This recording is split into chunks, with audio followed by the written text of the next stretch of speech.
What's up, YouTube? This is Tyler Ellis, doing my report on the campus orchestra, which performed Monday, November 28th in Moody Concert Hall. It was conducted by Christopher D.T. Lawhorn.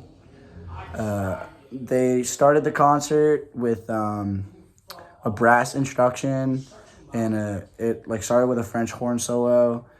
And the whole entire intro was in forte, and they only had the brass playing it on the second level, which I thought was a nice touch, and they didn't have a conductor on it.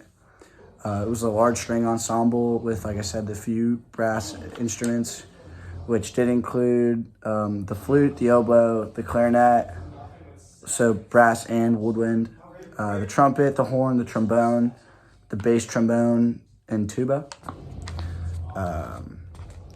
And then the conductor had a little alley walkout, which I think was also a nice touch. The first song that they performed was Fanfare pour Précéder Le Paris by Paul Dukas.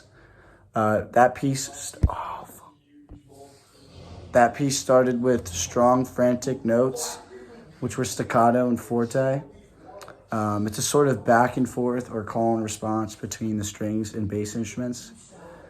The second piece that was performed was Symphony No. 70 in D major, which had four subsectors or movements. Started with Vivian's Con Brio, then Andante, then Menuetto, then the finale, and that's by Franz Joseph Haydn. That song started mezzo forte with short hints of viola and violin before the ensemble joined. There was lots of repetition throughout the piece. The second movement started fast and loud with staccato notes, and then decrescendo, then back into a crescendo. It was much shorter than the first movement. The third movement began with call and response and was led by a violin. It also had short bursts from the low brass. Then there was an intermission, and then the next dance was the Slavonic Dance, opera number 46, number 8, by Antonin Dvorak, and it was arranged by Merle J. Isaac.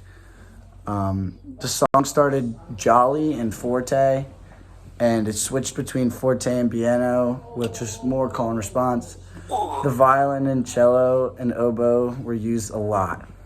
The next song was the Ashokan Farewell by Jay Unger, and was arranged by Bob Cerulli. That song started with a violin solo. It was a sad melodic tune. It transitions into a small group, and it slowly turns into an entire ensemble. And then the final song was the Grand March from Tannhauser by Richard Wagner, and it was arranged by Vernon F. Leidig. It started with trumpets, continued with winds, and then it turned into a slow melodic tune away from a marching tune, even though it was a march. And then it ended with turning back into an uppity level piece. Thank you.